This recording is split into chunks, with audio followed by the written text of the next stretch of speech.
Assalamualaikum warahmatullahi wabarakatuh.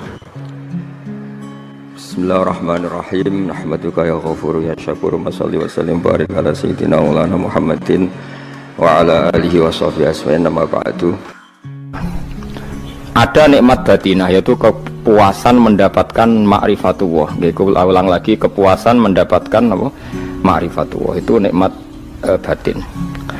Baik yang terkait Allah maupun terkait logika-logika tasawuf.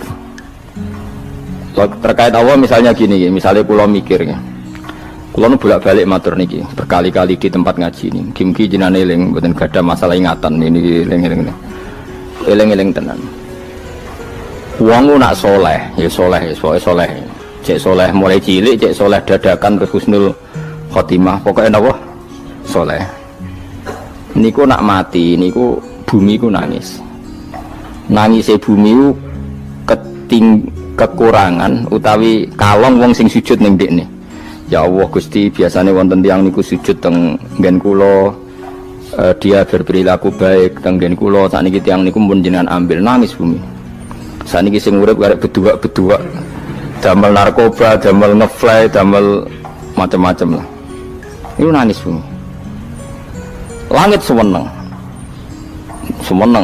Gusti matur nuwun Gusti, orang itu saya tunggu lama, sekarang sudah engkau angkat ke tempat kami, maksudnya diangkat teng langit.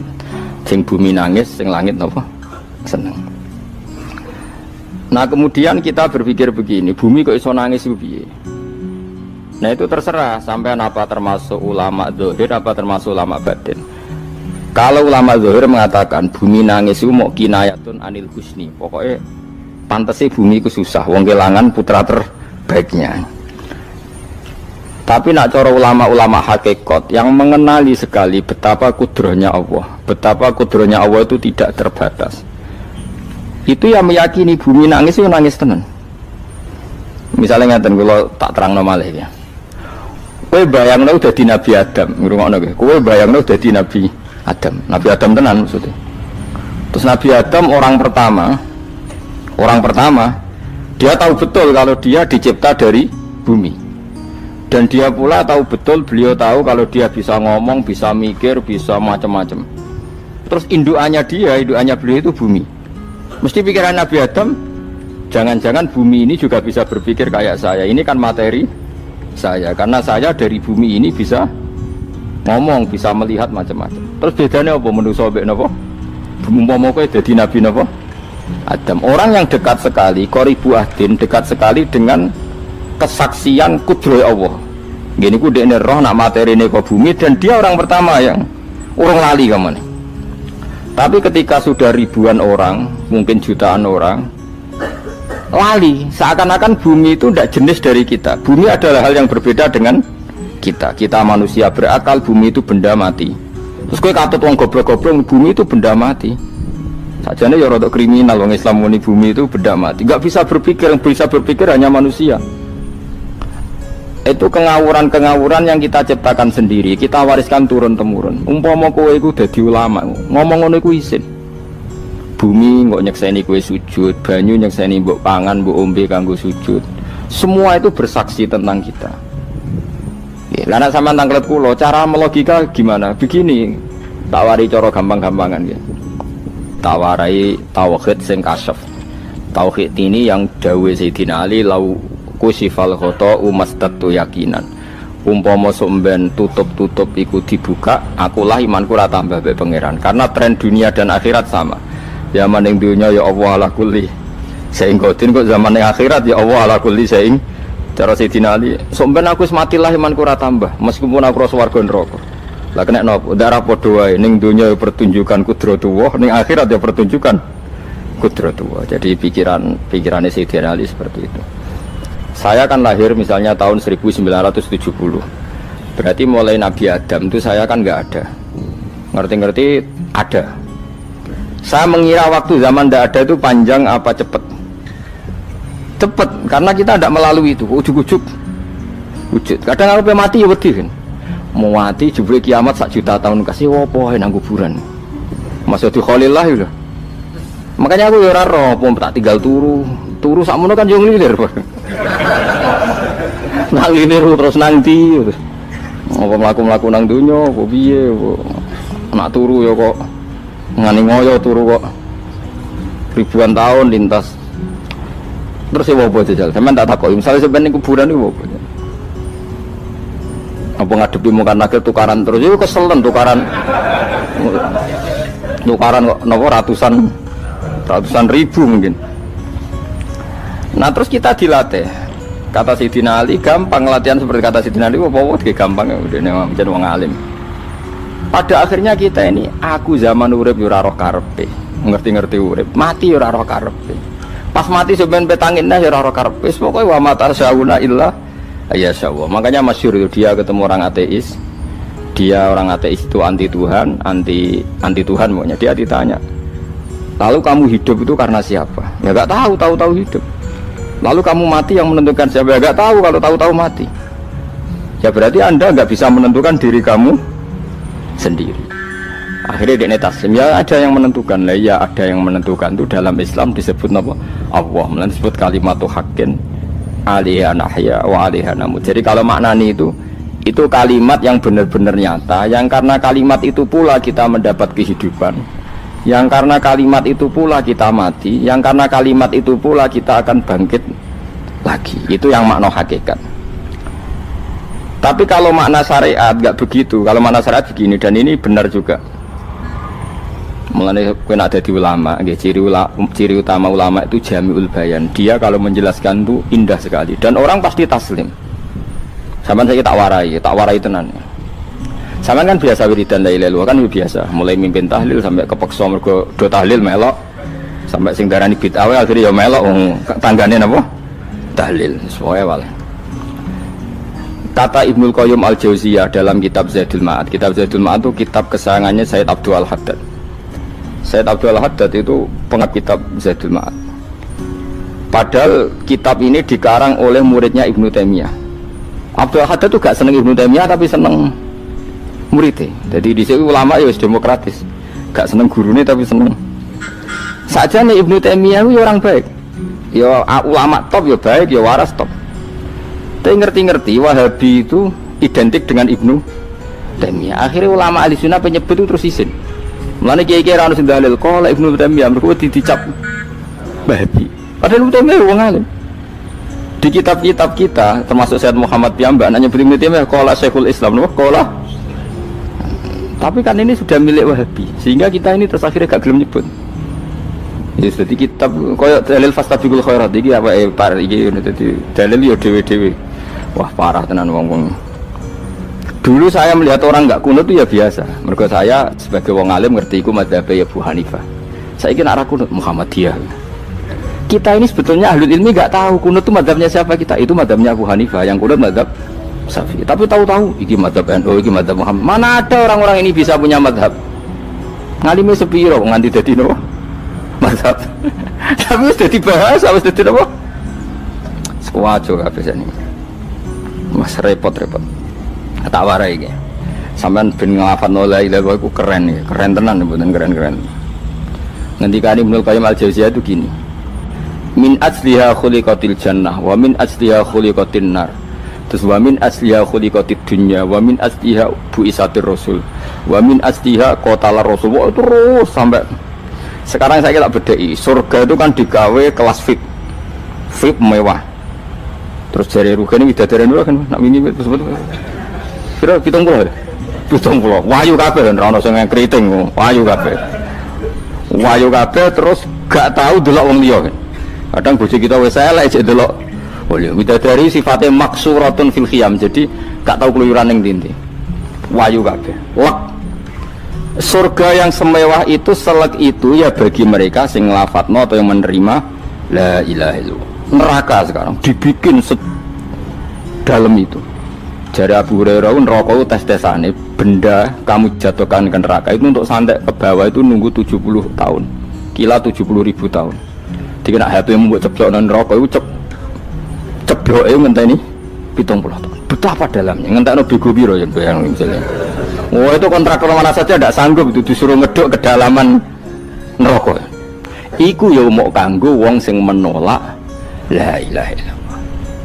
Jadi kalimat ini luar biasa. Swarga digawe bagi yang nerima, neraka digawe ya untuk yang menolak. Itu kalimat sing nak tahlilan turu iku lho. Iku kalimat sing nggo alasan Allah gawe swarga. Terus kalimat sing suwe-suwe sing lafadzno diarani bid'ah iku.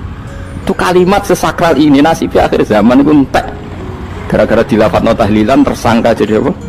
Bid'ah. Dulu kalimat yang dipuja-puja penyebab surga dan neraka. Saiki kalimat itu tersangka.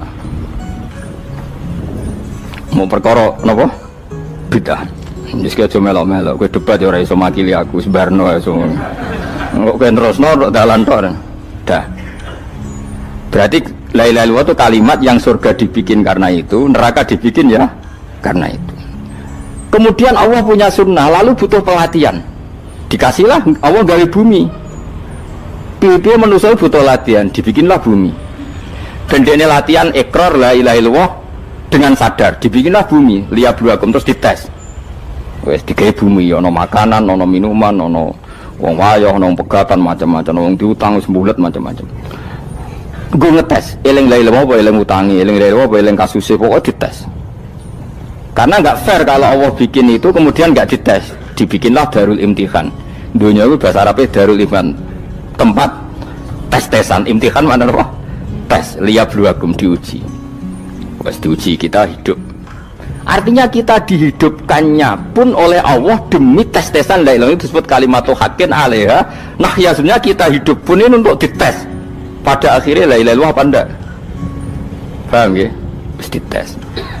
Allah itu juga secara hukum itu kan nggak fair, dites kok nggak punya pemandu, dibikinlah Rasul, diutuslah para Rasul untuk pemandu. Tes itu kan butuh seru, mak pemandu tok orang musuhnya kan nggak seru, dibikinlah setan. Saat ini sebagian kita sudah setan, tapi ini ben seru.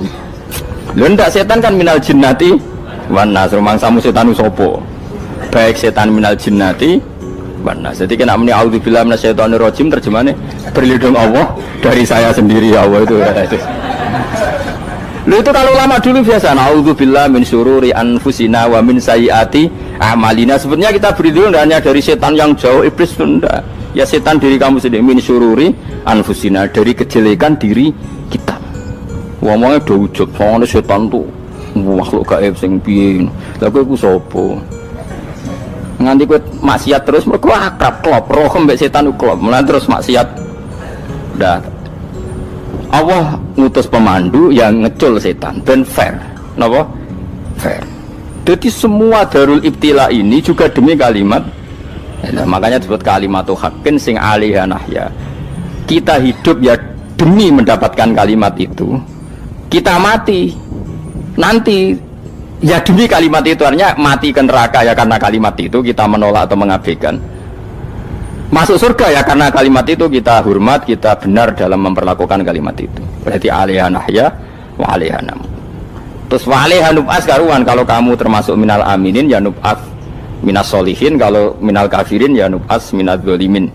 Tapi semua desain dunia ini hanya demi kalimat la ilaha illallah Muhammadur Rasulullah. Nah ini kan penting. Bagaimana mungkin kemudian kalimat sesakral ini, sehebat ini, kemudian ada orang tahlil kamu tidur? Kok iso? Kalau janggal kok iso wong turu? Misalnya kayak mangkel, kalau mangkel sing mimpin Gus, wira barbar. Bagaimana mungkin kalimat yang menyelamatkan Anda kemudian Anda anggap problem? Elek gak? Apalagi kamu anggap ini bid'ah. Nak cara kula oke lah, ndongakno mayit itu gak ono tuntunan Nabi. Tahlilan gak ono tuntunan. Tapi wis muni tok kono tok. Artinya menduk kono tok ora usah nyerang kalimah, enak kalimah tetap kalimah thayyibah. Soal kowe ora seneng sing tahlil, mergo tiga profesi lah iku wonge wae gedhinge aja geman. Ya saya misalnya, saya kadang enggak cocok sama mubalek karena kadang profesi. Tapi saya tidak pernah anti pengajian, bagaimana itu membawa syiar Islam. Tapi kalau mubalek kadang ora seneng, kadang takon entuk piro. Bareng sangoni sithik kok gak sumput mek transportasi ini. Lah ngono kok mbok senengi iku piye? Tapi kita terus gedeng keliru, itu sing gawa syiar Islam. Mana ada pengajian didengar orang banyak tanpa mubalek? Gak iso. Ini iso melepukno barang-barang ra penting jadi penting iso. Lah cara guruku teng sareng yang ape melepuk kanggo panggung barang perkara. Tapi kadang ya benar. Yang namanya mudin mubalek ya itu bisa benar bisa salah, tapi kamu nggak boleh gedeng kalimatnya. Kalimat itu kalimat hak. Nah, ini penting kalau utarakan. Sehingga zaman Nabi Sugeng ini rungokno tenan ngaji kula.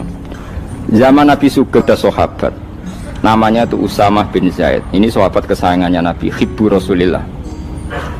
Usama itu diutus Nabi perang. Ini dengerin ya, diutus perang. Pas perang itu si kafir tadi menggal temannya.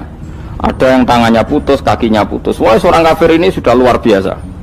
Bacok sana, bacok sini. Ketika terdesak oleh pasukan Usama, kebetulan Usama ini cakap ya, sama beberapa temannya orang Ansor. Orang kafir yang sudah kotoa arjulana wa kotoa aidiana, dia pas terdesak bilang la ilaha illallah. Terus sama Usama tetap ditusuk, dibunuh karena dia berpikir ini qolaha muta'awwidzan, dia melafadzkan kalimat itu hanya berlindung dari pembunuhan. Setelah dilaporkan Nabi itu marah besar. Nabi ngendikan kaifa anta ya Usama bila ilaha illallah idza ja'at bika yaumal qiyamah. Kowe nek ditakoki la ilaha illallah ku piye? Piye-piye wis ngomong la ilaha illallah, tapi sampai ngomong ngoten sakwise ngetoki tangan kula, maksudnya tangan kula tangan kelompok saya, kaki saya. Nabi tetap jawab kaifa bila ilaha illallah idza ja'at bika yaumal qiyamah. Pokoknya Nabi menyoal terus. Sampai menjadi fatwa ijma'nya fuqaha, siapapun yang melafadzkan la ilaha illallah harus kita terima meskipun qolaha muta'awwidzan, meskipun saat melakukan hanya cara zahir berlindung dari kematian, sehingga kita terima. Orang kafir yang 80 tahun kafir melafadzkan la ilaha illallah 1 menit menjadi mukmin. Sampai ada ayat qulil ladzina kafaru iyantahu yufar lahum ma qad salam. Ini kalimat yang sakral, bahkan kafir yang 80 tahun saja menjadi mukmin hanya karena melafadzkan la ilaha illallah. Mulanya yang ngaji saya, yang senang saya, jangan pernah kamu mengatakan ada bid'ah yang orang bisa jadi kafir. Bagaimana mungkin orang mukmin yang ke kuburan dan melafadzkan la ilaha illallah kamu katakan kafir? Padahal kalimat ini yang kafir 80 tahun saja menjadi mukmin. Saiki ana wong lafadzno la ilaha illallah mergo salah tempat pinggir patok mbok arani kafir. Kok aneh. Sing kafir 80 tahun dadi mukmin iki gara-gara ngafalno la ilaha illallah dadi kafir. Mergo mau salah tempat ning pinggir apa? Patok. Mboten ora cocok muni nganggur, wong sering ziarah ku nganggur. Nyatane ya tenan. Cara dene pegawai negeri ora sering ziarah. Nah iku tapi ora usah muni kafir gak mungkin lah. Coba kalimat ini itu orang kafir yang 80 tahun menjadi apa coba dengan melafadzkan kalimat ini? Mukmin kan? Berarti kalimat ini adalah kalimat penghilang kekafiran. Lalu karena dilafadzkan secara salah dianggap kafir. Hanya karena bid'ah itu tidak mungkin. Makanya sebetulnya Wahabi yang alim-alim itu tidak berpendapat demikian. Saya punya beberapa referensi Wahabi yang alim itu tidak pernah mengkafir-kafirkan orang karena perdebatannya seperti itu. Tapi saat ini wis kuwajo. Sebenarnya kalau orang alim itu ya mirip-mirip, entah Wahabi entah tidak mirip-mirip. Karena kalimat tadi. Wahabi itu kitab terbesarnya itu Ibnu Taimiyah. Ibnu Taimiyah itu punya murid Ibnu Qayyim al-Jauziyah. Itu sampai sekarang saya lihat di fatwanya Ibnu Taimiyah itu begitu hormat sama orang-orang kita ini sama. Tapi tahu-tahu lewat penyaduran sana sini terus menjadi kacau. Jadi kalau balik ini malah ya, sampai nak kepengen dua nikmat batinah seperti tadi yang saya utarakan. Swarga dicipta sedemikian mewah ya demi yang menerima la ilaha illallah. Terus neraka dibikin se ekstrim itu juga bagi yang nolak. Kemudian dibikin daru pelatihan yaitu dunia ya karena kalimat berarti kalimat itu luar biasa. Wa biha qamatis samawati wal ardu. Kalimat ini pulang menjadikan langit bumi berdiri. Lalu sekarang kita bisa ngomong, bisa berpikir, bisa ngadekno BPKB macam-macam. Itu karena kita sendiri apa karena kudratullah? Saya tanya. Karena kudratullah. Kalau karena kudratullah, apa susahnya Allah bikin kemampuan tanah ini nangis, tanah ini susah. Wong podo-podo kowe iso nangis, iso mikir ya mergo kudratullah, ndak karena kamu. Harusnya ya sama, bumi-bumi ini bisa menangis juga karena kudratullah. Makanya bumi ini menangis ketika enggak ada orang yang sujud. Iku ya mungkin. Wong zaman kowe iso nangis ya krana kudratullah, mestine bumi yang kamu katakan benda mati, hakikatnya dengan kudratullah juga sama dengan kita. Mulane tenggene kitab Al-Husunul Hamidiyah, kula ngrasa utang tenan mbek kitab niku. Dulu saya ngaji 2 tahun kitab Al-Husun. Kitabnya kecil tapi saya ngaji itu 2 tahun. Berkali-kali saya ulang. Itu beliau cerita gini. Dia yang ngarang itu orang alim, kebetulan dia orang India. Memang kelebihannya kitab dikarang orang Arab itu luweh bulat. Wong Arab kan semuanya Islam, karangannya itu standar. Ini dikarang orang India. Di Tonggo Blodor, di masjidnya, dikarang ulama yang masyarakatnya itu udah karu-karuan. Beliau cerita itu gini, manusia itu punya satu kebodohan, di mana kebodohan itu disebabkan oleh Robtul Asbab Al-Adiyah, mengkaitkan sebab sing biasa-biasa. Misalnya gini, sama saya kita omongin, misalnya ada orang bilang gini, batu ini nanti itu menjadi ayam. Orang bilang mukhal apa enggak? Enggak, jawab saja mukhal. Kenapa bilang mukhal? Karena dikira enggak bisa kan? Enggak, jawab saja, jawab satu-satu. Batu ini menjadi ayam, kamu jawab mukhal. Alasannya apa? Alasannya enggak mungkin terjadi, apa kamu enggak bisa? Sebetulnya karena kamu udah bisa. Udah. Lau ukhbiro dzakar rajul. Andai kan orang itu kamu kasih tahu, klungsu ini biji asem itu, biji pohon asem itu. Nanti yang kecil ini suatu saat besar. Setelah besar buahnya banyak, tambah besar, tambah besar. Terus orang bilang mungkin. Ketika bilang mungkin itu karena dia bisa, apa hanya karena menyaksikan berkali-kali ada kejadian nak klungsu ditandur iku iso dadi gede? Coba sama jawab. Karena dia bisa apa karena hanya menyaksikan itu sering terjadi? Hanya misalnya. Artinya zaman dia mengatakan mungkin itu pun tidak memberi kontribusi ikut buat. Iya enggak? Tetap bergantung kudrahnya Allah. Dia hanya bilang mungkin karena sering melihat. Sebenarnya dia enggak sama sekali memberi kontribusi. Lah ya darani mungkin ya ora urun. Paham ya? Lalu kenapa dia kecangkeman terus muni wong wis mati dadi lemah gak mungkin dadi manusa meneh. Lho zaman dadi manusa sing wis ngene iki kok mani dene lara melo gawe. Terus muni mungkin mergo sering terjadi, sering roh, sering bersaksi. Berarti sebetulnya manusia itu pakai ukuran dia mampu tidak mampu apa pakai ukuran bersaksi melihat. Bersaksi. Nah ini kan problem, kita sebagai manusia itu problem. Makanya disebut wa kanal insanu zaluman jahula, wis goblok aja-aja. Mereka manusia itu nak wis goblok aja-aja. Makanya saya kemarin diminta ngisi di pondok kajen. Kalau sampeyan berdebat sama orang ateis atau orang komunis itu gampang saja. Dilatih begini seperti teorinya Quran. Ya nanti saya teruskan, ini tak ulang lagi ya. Saya ulang lagi ya. Andai kan nggak pernah terjadi telur itu jadi ayam, nggak pernah terjadi sama sekali. Telur itu jadi ayam.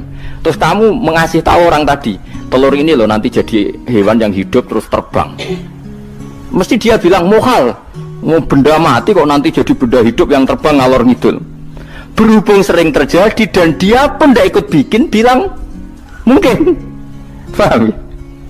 Saya ulang lagi ya. Berarti dia bilang mungkin karena sering apa? Terjadi dan dia lihat. Andai kan pertama kali gak ada telur sama sekali yang jadi ayam, terus pengalaman pertama di dunia belum pernah terjadi. Kamu kasih tahu telur ini nanti jadi ayam terus terbang. Orang ini bilang mukhal enggak? Mukhal. Berhubung sering terjadi bilang enggak? Nah berarti kita nanti bangkit dari kubur gampang saja bagi Allah. Cuma belum pernah terjadi kamu mengatakan mukhal. Nah makanya otak kita harus dibenahi. Makanya jogeman percaya ambek yang pernah kita lihat, yang sering kita lihat. Percayalah dengan akal, tapi akal waras deh. Para waras itu serepot tatanannya wangil. Makanya Islam itu melatih. Kul falillahil hujjatul balighah. Misalnya begini ya, dulu kalau Gerwani atau PKI atau siapa sajalah, itu kalau melatih anak-anak TK, makanya seorang ulama harus punya kecakapan penjelasan ibanatul ahkam. Itu anak-anak kecil dilatih. Anak-anak kamu terpejam, mintalah manisan sama Allah. Ya Allah saya minta manisan, saya minta permen. Terus disuruh buka, dapat nggak anak-anak? Nggak dapat bu. Wah berarti Allah nggak ada. Sekarang minta sama bu guru. Bu guru kami minta permen dikasih. Berarti yang ada bu guru bukan Tuhan gitu. Akhirnya jadi gerakan ateisme. Nah sebetulnya untuk melawan gerakan itu kita harus melatih begini misalnya gini. Saya itu pernah ketemu sama orang yang berpikiran komunis. Oh komunis juga. Dia nantang saya gini, Pak, pokoknya saya tidak bisa nerima konsep Tuhan sebelum Anda bisa menjelaskan kenapa ada Tuhan. Jadi, bocah kok elek ini. Nah, aku ngerti aja, sak cerdas ini tetap cerdas aku yakin tetap cerdas aku. Rasanya Selain raine seram meyakinkan, tak pikir harus tetap cerdas. Kulo nu kan wong Quran nggih, artinya punya pikiran panjang. Mungkin di antara orang Islam kita ini tidak punya kecakapan menjelaskan. Tapi kalau orang sering baca Quran, apalagi dia ngaji tafsir ya, yang waras maksudnya waras. Terus rapati seneng duit barang ini penting. Harus seneng duit, wis mari goblok. Yakin ulama seneng duit, mari goblok tak jamin. Umpama alim wis kelas B, kelas C gak bisa, tahqiq gak bisa. Kalau tahu dikandani konco kulo riyen ambek jenengan udah saya kaca akeh. Lah kena apa? Cok seneng duit bro. Duit itu masalah bagi ulama. Orang duit lebih masalah kan ya. Maksudnya rasa senang tapi ojo terus gak duit. Sekarang saya tanya, Quran itu melatih kita gini. Quran itu sederhana kalau ngelatih tauhid. Tapi orang pasti ingat. Kata Allah gini, nggak apa-apa, saya tidak Tuhan, nggak apa-apa. Kamu yang Tuhan. Tapi buktikan kalau kamu Tuhan. Caranya gini. Am khalaqus samawati wal ardi. Ya nggak apa-apa, kamu yang Tuhan nggak apa-apa. Tapi buktikan kalau kamu menciptakan langit, bumi. Mereka pasti ikrar, ya tidak mungkin saya menciptakan bumi, saya lahir sudah ada bumi. Yesus lahir sudah ada bumi, nggak mungkin Tuhan. Terus Tuhan membuat pertanyaan kedua, am khuliqu min ghairi syai'in. Ya sudah, kalau saya tidak Tuhan, lalu nggak ada Tuhan, berarti alam raya ini tercipta oleh sesuatu yang nggak ada. Aneh nggak? Misalnya sebelum alam raya ini nggak ada Tuhan, berarti sebelum alam raya ini kan adanya nihilisme, sesuatu yang nggak ada. Kemudian sesuatu yang nggak ada ini menjadi penyebab sesuatu yang ada. Aneh gak? Belum ya aneh. Sesuatu yang nggak ada itu mestinya kan nggak bisa ngelabeti, nggak bisa berfungsi, nggak bisa ada gunanya. Wong jenenge ra ono iku ya ora marai apa-apa. Mau ra ono kok dadi sebab. Sesuatu yang menjadi sebab itu yang wujud apa yang nggak ada? Yang wujud. Sak takoki. Lah kalau nggak ada Tuhan berarti alam raya ini lalu sebabnya apa? Ya dari ketiadaan, lalu tiada itu menjadi sebab. Yang tiada kok jadi sebab tekem lho. Mikir. Di mana-mana yang sebab itu harus barang yang wujud, nggak boleh tiada kok jadi sebab. Ini kan jadi aneh, sesuatu yang tiada menyebabkan sesuatu yang ada. Terus dia, ya pokoknya ronde ini kalah, Pak. Tahu kapan tak pikir aja. Pikir nganti mati temenan aku ini. Makanya sebetulnya dalam ilmu mantek, pertama itu kita tidak harus iman Tuhan itu namanya Allah, tidak harus. Makanya pertama dikenalkan, sementing kenal Tuhan itu ada dulu. Disebut zat sing wajibil wujud, belum disebut namanya Allah. Allah itu disebut nama Islam, itu paham ya?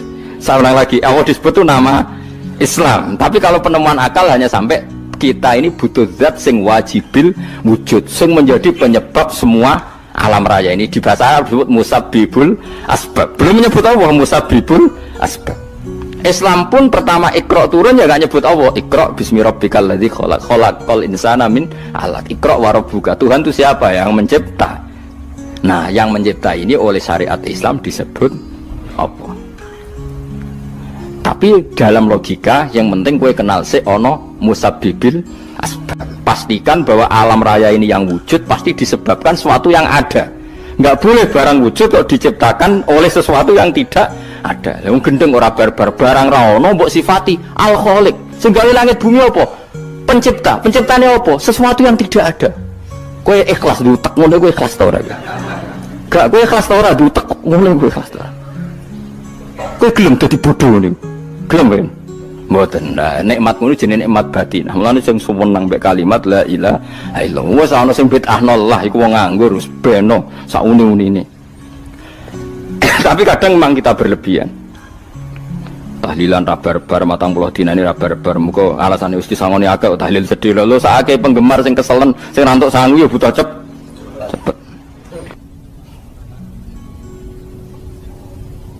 Lane cara kula niki penting kula utara nggih. Kowe nek ora cocok tahlilan 40 dina wis ngomong ae kira cocok model harinya. Tapi ki aja menolak kalimat la ilaha illallah iku disifati Kanjeng Nabi kalimat thayyibat. Wong Nabi nyifati thayyibah, kalimat yang suci kok nyifati bid. Tak soal kira cocok wong sebut. Misalnya kamu bilang saja wong mati wis sangu amale lha apa didongakno barang. Nek kowe pengen ndonga ora usah ndonga. Wis ora usah biasa wae. Kula lah mbok dongakno ya ora seneng. Gak meyakinkan. Karo dene mlebu swarga butuh dongamu ora ono swarga fadhole pangeran apa mbok dongano barang. Lah tapi kowe donga aku ya seneng. Senenge ya semau lah timbang nyanyi-nyanyi rame-rame sadok donga. Mbok mandi mbok ora pokoke donga. Saya ulang lagi ya. Makanya Quran itu melatih logika sampai seperti itu. Am khalaqus samawati wal ard bal la yuqinun, sampai terus diulang-ulang. Am khuliqu min ghairi syai'in. Kalau mereka merasa Tuhan enggak apa-apa, tapi buktikan mereka ini wujud sendiri tanpa sebab. Atau begini, kalau mereka tidak tahu sebab pencipta langit bumi, mereka sendiri suruh yakin kalau mereka adalah penciptanya. Am humul khaliqun, enggak apa-apa.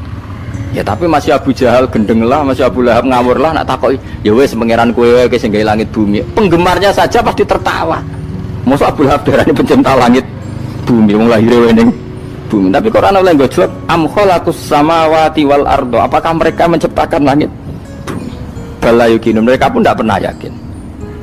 Jadi itu pangeran. Makanya di mana-mana orang alim itu suka debat. Karena pangeran sendiri kalau menjelaskan kebenaran seringnya juga nantang debat. Kata Allah, Qul ara'aytum ma tad'una min dunillah aruni madza khalaqu minal ardi am lahum syirkun fis samawat. Enggak apa-apa mereka Tuhan kata Allah, tapi buktikan zaman langit diciptakan mereka memberi kontribusi apa? Apa urun bego, apa urun cagak, apa piye lah pas aku gawe langit iku dekne urun apa jare am lahum syirkun fis samawat. Misale urun apa lah? Urun tol ta urun apa lah. Itu pangeran. Mereka kan pasti menjawab enggak. Terus itu nih bi kita bimbing qobliyada. Kalau kamu nggak percaya Quran sebagai kitab, nggak apa-apa. Tapi buktikan kamu punya kitab tandingan. Nggak, mereka nggak punya juga. Atau gini, nggak usah Quran, nggak sakralan. Au atharotim min ilmin, atau kajian ilmiah yang membuktikan bahwa Yesus itu Tuhan, atau yang membuktikan bahwa berhala itu Tuhan. In kuntum shodiqin, nggak apa-apa kalau kamu benar, buktikan. Nah itu makanya semua nabi itu punya kecerdasan. Karena tadi nabi kadung nantang itu nih bi kita bimbing qobliyada au atharatim min ilmin in kuntum shodiqin. Tapi sekarang orang alim soleh itu jarang. Yang ngono anggere wong soleh rapati ngalim, anggere sing alim biasanya rapati soleh. Lah kula itu masuk rontok-rontok ya isih rontok soleh ya rontok, tapi lumayan masih menjaga hujjatullah tadi. Sebab itu ulama dulu mengajarkan Allah itu siapa? Disifati zat sing wajibil wujud. Karena alam ini kadung ada. Kalau alam ini kadung ada, pasti penyebabnya sesuatu yang wujud. Tapi kalau wujudnya mungkin, bahaya. Wong sing gawe wae wujude terima mungkin, bisa wujud bisa tidak. Makanya dipermanenkan yang gawe alam ini zat sing wajibil wujud. Sing wujudnya wajib. Wajib itu enggak bisa enggak, pasti wujud. Nah terus kita kenal itu namanya khaliq, itu musabbibil asbab, itu khaliqul asya. Lalu oleh Islam zat yang demikian itu disebut Allah. Terus jadi la ilaha illallah. Nah orang yang bertauhid gini tentu punya kenikmatan batin yang luar biasa. Sehingga saya bayangkan nanti mati yang ngono biasa wae kan. Gusti zaman kula teng donya ora melok ngatur oksigen, ngatur nyawa, apa mati ndak ra ngoten. Mulane jare Siti Ali, jenengan jemben nak mati tambah pinter apa biasa? Ya biasa wae. Ning bumi yo ndelok kudrohe Allah, kok ning akhirat ndak ra padha wae ndelok kudrohe Allah. Mulane beliau masyhur guyonan beliau lauku sifal ghata mastatu yakinan. So ben aku nek mukasafah ning akhirat imanku yo ora tambah, ya biasa wae, standar-standar wae. Maksudnya kue ning dunya ujung-ujungnya paling pokok ya menyaksikan kudratullah. So ben ning akhirat ujung-ujungnya paling pokok ya delok kudratullah. Ning dunya saiki Allah ya matlubi sing kita cari, so ben ning akhirat ya Allah matlubi. Paham ya? Artinya hukum dunia dan akhirat itu sama. Kita di dunia golek ridhanya Allah, ning akhirat ya golek napa? Ridhanya Allah. Lah soal kecil itu, tapi ning akhirat masalah Gus pun rokok masalah, diutang ditagih yo masalah, kere suwi ku yo masalah. Ya biasa jenenge makhluk anane masalah. Sing ora oleh di masalah pangeran. Pangeran duwe masalah. Biasa wae. Lah makanya kula suwun nggih aja geman gedeng. Nggih monggo berdoa Al-Fatihah. A'udzubillahi minasyaitonir rajim.